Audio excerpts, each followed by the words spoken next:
Baik, bismillahirrahmanirrahim. Assalamualaikum warahmatullahi wabarakatuh. Berjumpa lagi di channel kesayangan Anda, Muhammad Khairul Iksan.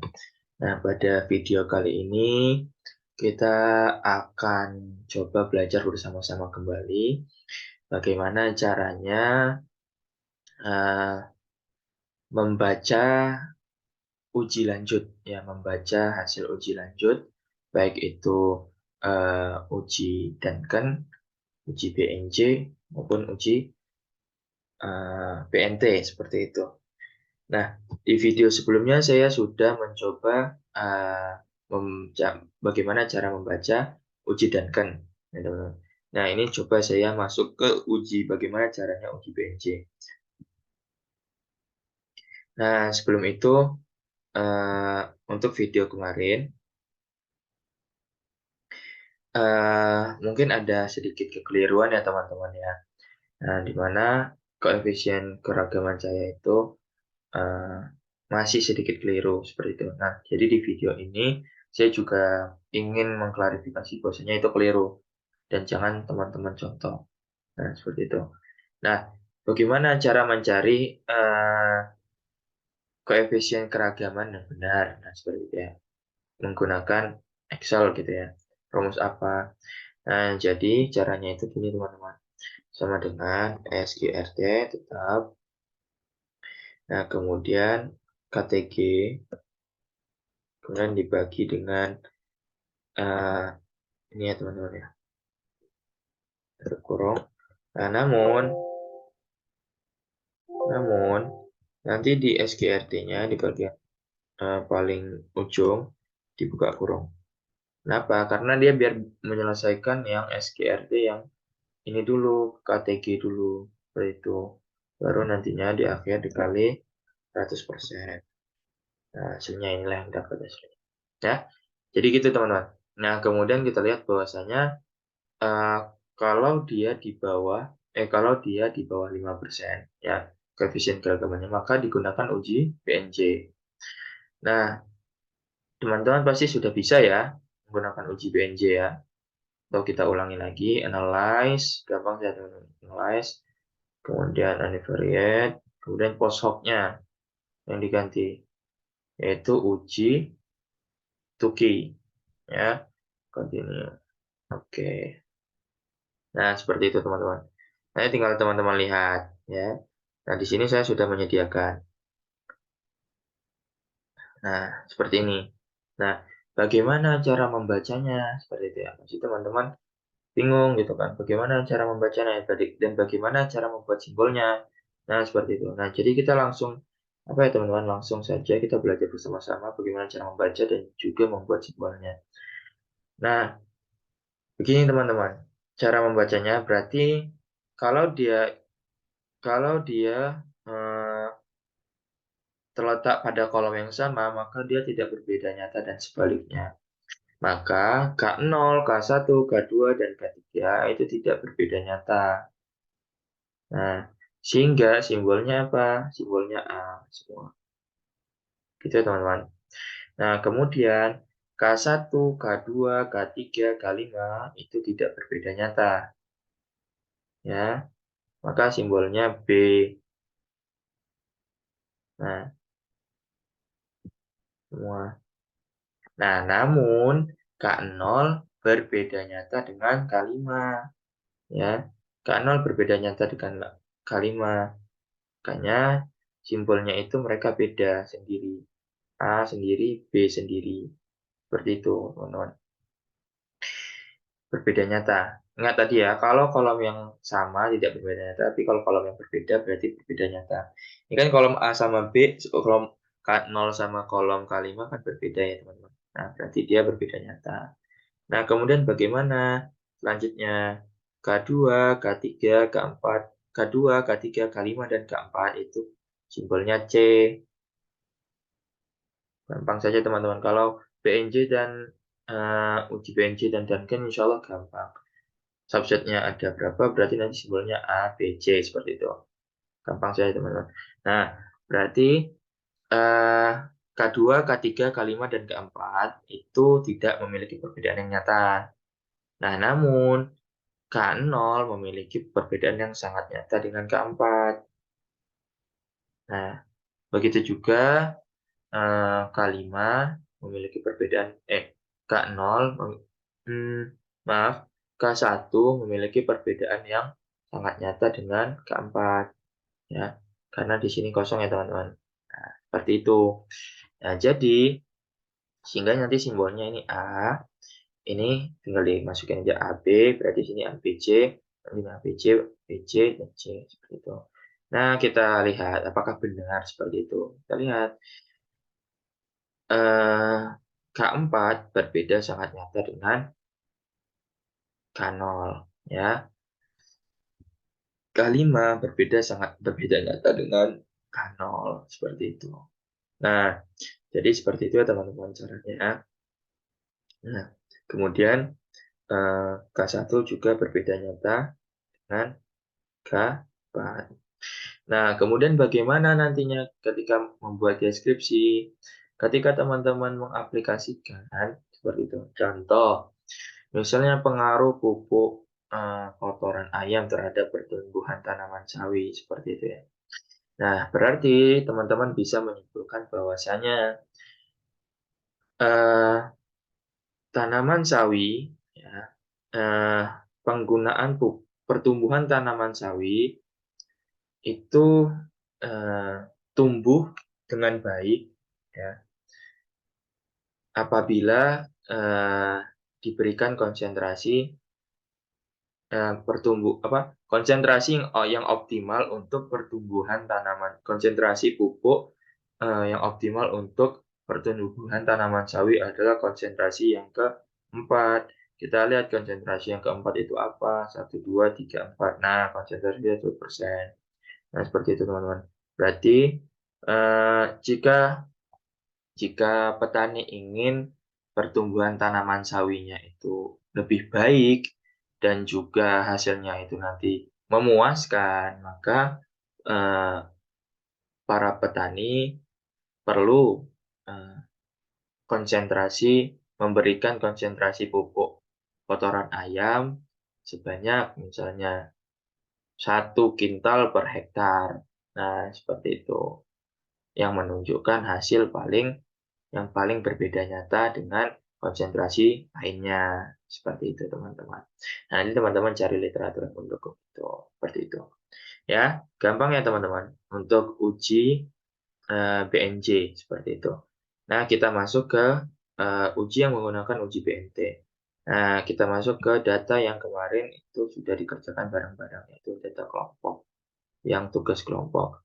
Nah, teman-teman pasti udah tahu semua ya bahwasanya koefisien keragamannya kemarin itu 5,05. Berarti kan kalau kita lihat lagi, dia itu masuk di dalam kategori kakaknya sedang, koefisien keragaman sedang. Yang mana dia berarti menggunakan uji BNT. Nah, bagaimana uji BNT? Uji BNT gampang saja teman-teman. Kita masuk tetap general nilai univariate, tetap cuman post hoc-nya saja yang diganti jadi LSD. Jadi kalau LSD itu uji BNT, Toki uji BNJ, dan kan uji Denken. Ya, seperti itu teman-teman. Kita klik OK. Nah, saya sudah dapatkan apanya itu teman-teman. Saya sudah copy ininya. Nah, seperti ini. Jadi kalau uji BNT dia nggak ada subset-subset seperti ini teman-teman. Jadi bacanya agak lumayan sulit. Nah, jadi mohon diperhatikan bagi yang nanti dia itu menggunakan uji BNT supaya teman-teman nggak keliru. Oke, dan langsung kita berikan simbol ya teman-teman. Kita belajar berikan simbol juga langsung. Nah, bagaimana caranya? Ya, jangan di skip ya teman-teman supaya biar bisa nyerap semua ilmunya. Oke, pertama-tama kita buat perlakuan rata-rata simbol biar gampang. Nah, rata-rata, oke, rata-rata itu diurutkan dari yang paling kecil ke paling besar. Nah, seperti itu. Nah, oke. Kemudian kita masuk ke simbol. Cara bacanya, jadi dia itu dari K1, K2, K1, K3, K1, K4, K1, K6, K1, K5. Baru K2, K3, K2, K4, K2, K6, K2, K5. Seperti itu. Nah, seperti itu teman-teman. Contoh, kita langsung masuk. K1, K2. Nah, cara bacanya bagaimana? Dengan melihat nilai signifikansi, apabila nilai signifikansi di bawah 0,05 maka berbeda nyata dan sebaliknya. Oke, K1, K2 signifikansinya di atas, K1, K3 di atas, K1, K4, nah sudah di bawah 0,05. Berarti K1, K2 simbolnya A, K1, K2 simbolnya A, K1, K3 simbolnya A, K1, K1, K3 simbolnya A, K1, K4 simbolnya B, K1, K6 simbolnya B, K1, K5 simbolnya B. Maaf.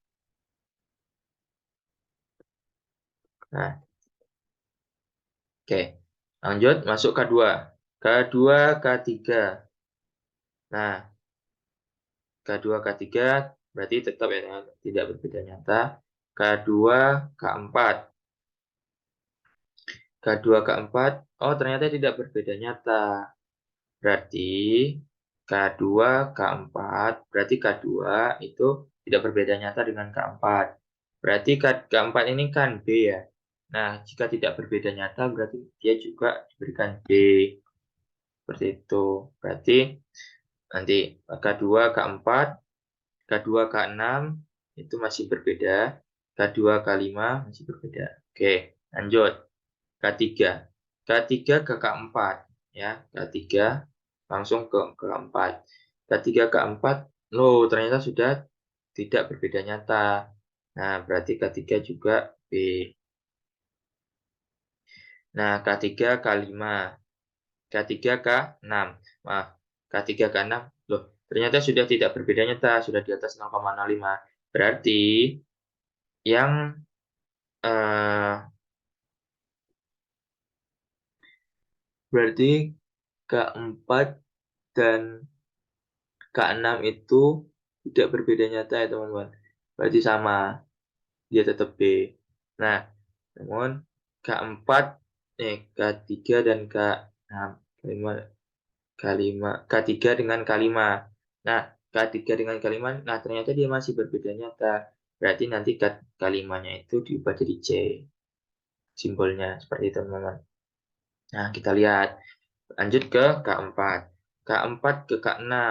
Nah, ternyata sudah tidak berbeda nyata. Ya.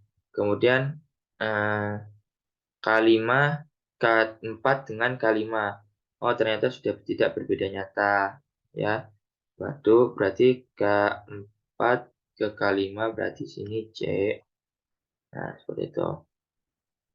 Kemudian K5 ke K5 ke K6.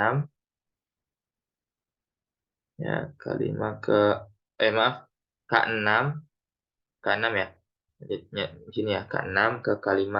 K6 ke K5. Oh, ternyata sudah dia ternyata berarti C simbolnya. Nah, seperti itulah teman-teman. Jadi nanti cara bacanya seperti ini. Kita masuk aja ke sini. Berarti K1 ya, K1, K2 dan K3 tidak berbeda nyata. Ya. Namun K1 berbeda nyata dengan K4 dan sangat berbeda nyata dengan K5. Seperti itu teman-teman. Ya, maka dapat disimpulkan juga bahwa eh, ketika kita mendeskripsikannya seperti tadi ya teman-teman. Seperti tadi bahwasanya konsentrasi pupuk yang paling optimal yaitu konsentrasi dengan K5. Berarti konsentrasi dengan menggunakan 1%. Konsentrasi yang menggunakan 1%, ya, menghasilkan rata-rata pertumbuhan misalnya sampai 9 cm atau gitu. Seperti itu ya teman-teman. Berarti kesimpulan sebaiknya petani menggunakan pupuk kotoran ayam dengan konsentrasi 1%, di mana konsentrasi 1% menghasilkan pertumbuhan yang optimal dengan rata-rata seperti ini.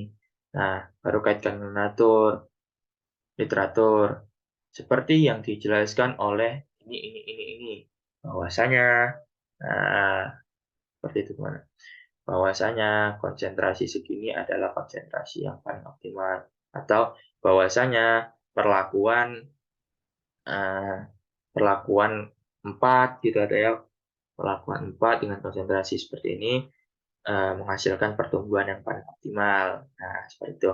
Nah, mungkin itu saja teman-teman. Jadi cara membaca sudah selesai ya, cara membaca uji BNJ ya, dan uji BNT. Nah, jadi seperti itu teman-teman. Nah, jika ada nanti yang kurang paham ataupun masih bingung, teman-teman bisa langsung chat di kolom komentar ya teman-teman, atau teman-teman bisa langsung PC saja ke saya ya dengan nomor nanti yang tertera saya tulis di bawah channel YouTube ya teman-teman di deskripsi. Oke, mungkin itu saja yang dapat saya sampaikan. Sekali lagi saya mohon maaf karena kekeliruan saya di video sebelumnya. Namun di sini saya sudah membahas dengan secara detail ya teman-teman. Mungkin itu saja. Terima kasih atas perhatiannya. Wallahu muwaffiq ila aqwamit thoriq. Assalamualaikum warahmatullahi wabarakatuh.